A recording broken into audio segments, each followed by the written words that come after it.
Welcome to Managing Uncertainty, a podcast series from the experts at Bryghtpath discussing global risk, business continuity, and crisis management. Will you be ready to lead your organization through its critical moment?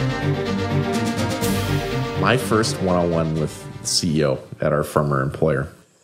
So, you walk in there and there's this expansive office and a beautiful view, and he was grumpy, which I think he was grumpy most of the time.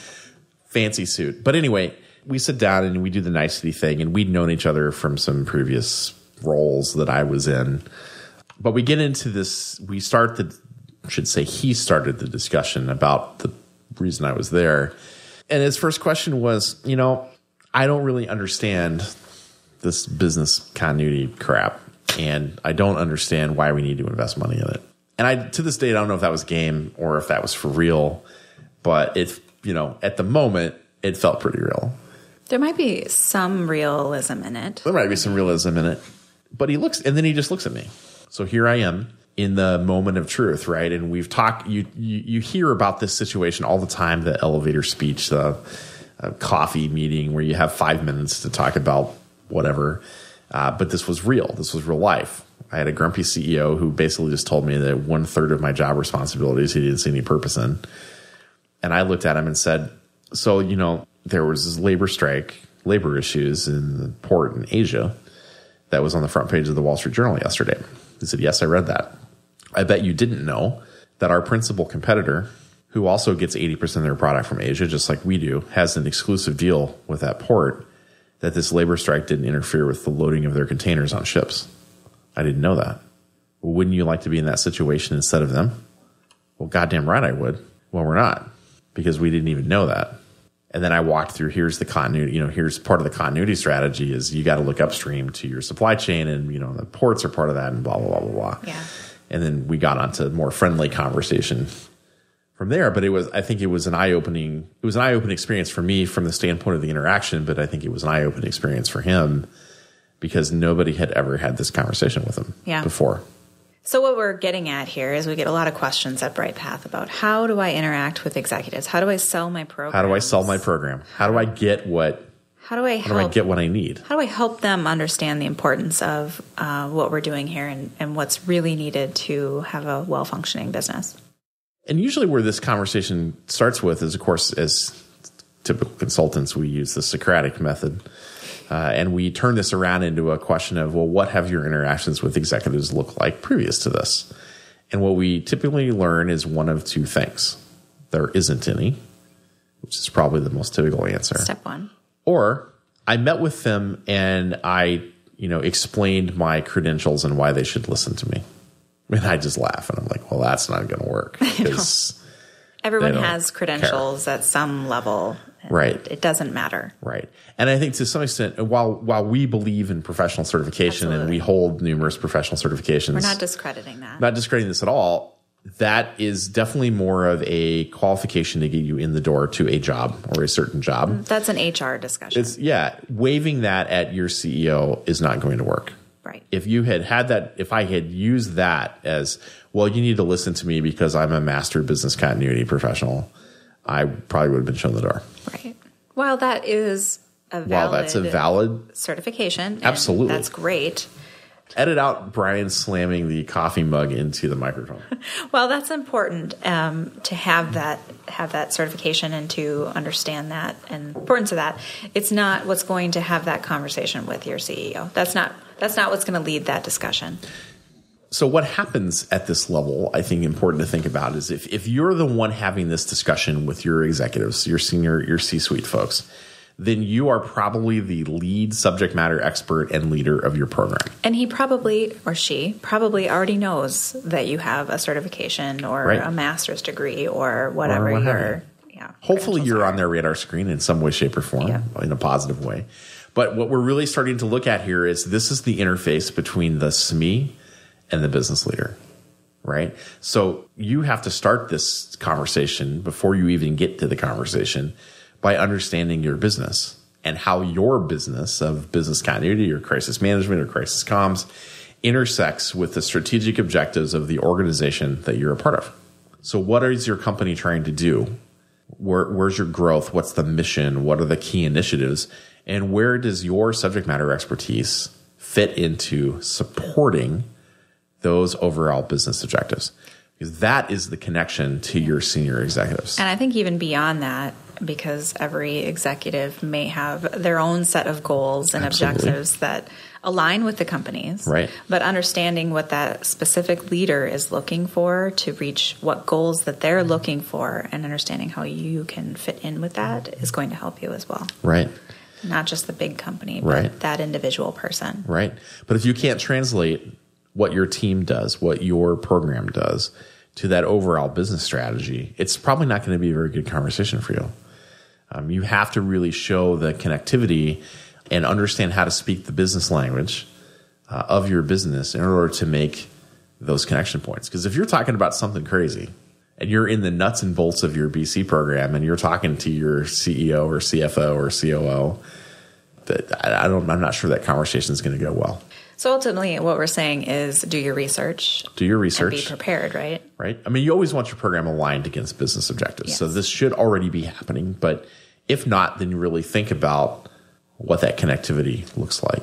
And so what if that conversation is just had, we talked about this a lot at our previous employer, you're in, say, an elevator, or you just happen to be in a walk-by conversation with that leader. I think you should always be prepared to have something that you can talk about that will further drive that conversation. Yes. Recent initiative, new strategy. The elevator speech. The elevator speech, sure. I mean, honestly, you just never know when this stuff is going to come up. And I think that you want to constantly be postured to take advantage of that accidental run-in that allows you to do something. Because you'll be surprised at how many people are not prepared for that conversation, and this helps make you stand out. Right. We've talked about this before, so it's real easy to do this during a crisis, right? Mm-hmm. So I'm bringing an incident to you. Yeah. I'm operating within my expertise. I'm hopefully explaining the crisis in terms of the overall business and the impact on the business, but I have a purpose to speaking to you, so I'm probably confident and I'm probably feeling pretty good about what's going on because I'm running a great program, and that's great. Doing good things. And those are easy. It's a lot harder to go in and ask for stuff. Especially when that stuff costs money in a world where money is tight for everyone right now. Right. I remember early in my tenure at our last employer that we'd identified risk with some data centers, and there's some things we needed to do in terms of better disaster recovery strategies, but it was expensive. It was very expensive. And we went in and asked for the money, and we got blown up. I mean, it's just, we didn't get out of the initial screening committee. And that's okay. To be fair, there were other priorities, and maybe this wasn't the right one to pursue at that particular year. And then 6 weeks later, we had a major incident occur involving this actual risk. And I had the random encounter. Like, we knew about this, and we knew, we were working through the process of dealing with this problem. But I had the random encounter with our general counsel, which is who we laddered up to later that day, who said, "Hey, Bryan, I just heard about blah, blah, blah, blah, blah. Any idea what we should do to mitigate that from happening again?" Well, yes.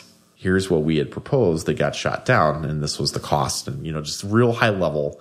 But that solves the problem by doing this. Yeah, probably not a good time to say that I told you so. Nope, I never once. Okay, maybe I brought that up after we got the money to other people. Yeah. But I was ready for this because I figured, as bad as this incident was that occurred, somebody is going to either formally or informally ask me about this. And I just ran into him near the elevator, and we walked to get coffee, and I walked through this in about 3 minutes. We got all the money. I mean, how could you not? The thing point just kind of fell apart on us. Right. But I think that's the idea of, you have to be prepared, and you've got to be ready for that conversation at any point. It has to be couched in a way that goes back to, how do you support the business in those conversations? Yep. And sometimes it is just fostering that relationship between you and your execs and building that trusting relationship so that they do look at you as a subject matter expert, and they do look at you as the sort of voice of knowledge in a certain area. Right. I think it also goes to that, there's this idea that I think we've heard before, that credibility is like a bank account, and you always want to be making deposits in that. It's the same thing with your executives, that your credibility with them is a constant process of building upon that credibility by making deposits, by telling the truth, by being direct, by making sure your team performs. And you take money out of that kind of credibility account when you do dumb stuff as a leader. Don't do dumb stuff. Don't do dumb stuff. But like waiving your certification at an executive is an example of dumb stuff. I mean, it will cost you significantly in that credibility bank account that you have. Yep, not telling the truth, not telling the whole truth, all of those things will also do that. Well, I think just I think we had a leader at our last employer a while back that I thought, for all of his faults, was really accurate about the fact that you just got to keep it real. Yep. And what he meant by that is just be direct about your observations and findings and your advice on what should happen. You're going to be surprised how many people walk into your CEO's office and blow smoke up their rear end. That's not what they're looking for. They need people, hopefully like you, that are going to go in and be honest and direct about what's going on. And they need that. They need that source of truth that will be honest with them. Yep. And I think understanding you may not get what you want right up front. Like never you got what I wanted. Experienced that, of course. Not up front. But if you are open and honest and direct, eventually it will come around. But you have to build that relationship. So hopefully here we've given you some advice on how to deal with executives. Be upfront, be prepared, be direct, make it about the business. Tie your business back to the strategic objectives of the company, and just be yourself. As folks come in, they get dressed the same way you do in the morning. They've had the same hiccups and burps and accidents and missteps throughout their career as you have, and you'd be surprised how big of mistakes some of these folks have made before they got to where they are. And we can help provide advice around this area, and we have with many, many clients. So we do. Good luck. Thanks for listening to this episode of Managing Uncertainty, produced by the experts at Bryghtpath. To receive notifications of new episodes, join our newsletter at bryghtpath.com or subscribe through your favorite podcast player, such as iTunes or Google Play. Learn more about the services and trusted advice from Bryghtpath by visiting bryghtpath.com. That's BRYGHTPATH.com.